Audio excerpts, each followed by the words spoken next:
మీరు వేరే వాళ్ళతో పోలిసి తక్కువ ఎట్లా ఇస్తున్నారు? అది కూడా మీరు కంపేర్ చేసుకొని చెప్తారు కదా, హౌ ఇస్ దట్ పాసిబుల్? నేను వెరీ హానెస్ట్గా చెప్పాలంటే నాకు ఖర్చుల్లోనే నేను మిగిలించుకుంటా. Number 1 okay. అంటే ఎగస్ట్రాలు పెట్టను.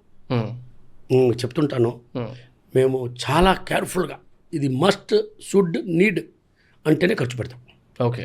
సో మా ఖర్చులు కంపేర్ టు అదర్స్తో కంపేర్ చేస్తే మాది కార్పొరేట్ ఆఫీస్ కానీ మా షాపులు కానీ అన్ని లిమిటెడ్ ఖర్చులే. అంటే కొన్ని ఎగ్జాంపుల్స్ ఏమని చెప్పచ్చు సార్? అవును, మాకు పెద్ద ఎడ్యుకేషన్ అవసరం లేదు, మాకంతా కంప్యూటరైజ్. సో మాకు చదివిన వాళ్ళు MBA BL వాళ్ళని పెట్టుకుంటే 50,000 70,000 అడుగుతారు. మేము ఎంత అవడము 25,000 30,000 బోనస్ ఇన్సెంటివ్ ఇస్తాము. నువ్వు ఎంత అమ్ముకుంటే ఎంత వస్తుంది నీకు తీసుకో. రైట్, మోటివేషన్ అది ఉంటుంది. మోటివేషన్ ఉంటుంది. సో ఏమంటే అది ఒకటి నంబర్ 1. నంబర్ 2, నేను మ్యానుఫ్యాక్చర్లో చాలా స్ట్రాంగ్. అందరు చెప్తుంటారు ఫ్యాక్టరీ ప్రైజు, నేను మ్యానుఫ్యాక్చర్. సరే అదంతా నాకు అందరి గురించి నాకు తెలీదు. నేను 90% జ్యువెలరీ మ్యానుఫ్యాక్చర్ చేస్తాను. ఎందుకంటే నేను హోల్సేల్ చేసేవాడిని. Right right right. నాకు తెలుసు ఆంధ్రాలో ఇడ్లీ అమ్మాలి, దోశ అమ్మాలి, వడ అమ్మాలి. ఇక్కడ వచ్చి నేను వడాపావు, దీన్ని ఇంకొకటి అంటారు వడాపావు కానీ, చాబుదనా వడ కానీ, మిసల్ పావు కానీ, ఇదన్నీ అమ్మేదానికి ట్రై చేస్తే జరగదు. అంతా జరగదు, ఒక 5% జరగద్ది. సో నాకు టేస్ట్ అన్నీ తెలుసు, ఎందుకంటే హోల్సేల్ చేసేవాడిని. నేను కేరళ పోయినాను, కర్ణాటక, ఆంధ్ర, తమిళనాడు అన్ని దగ్గర సప్లై చేసినాను.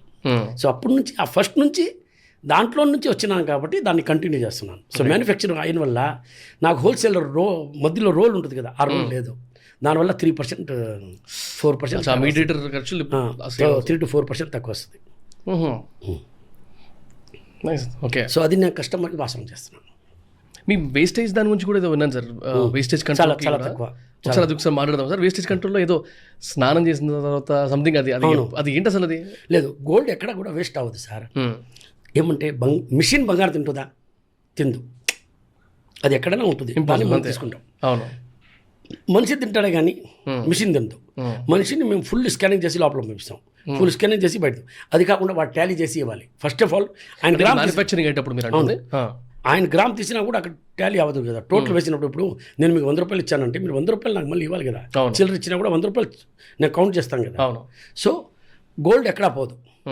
మన కాస్ట్ అనేది, వేస్టేజ్ అనేది ఏమంటే ఆచారి కాస్ట్ కానీ, ఫ్యాక్టరీ కాస్ట్ కానీ అన్నీ కలిపి మీకు మేము ఛార్జ్ చేస్తున్నాం. ఏది కూడా ఎవ్వరు కూడా ఫ్రీగా ఏది కూడా ఇవ్వరు.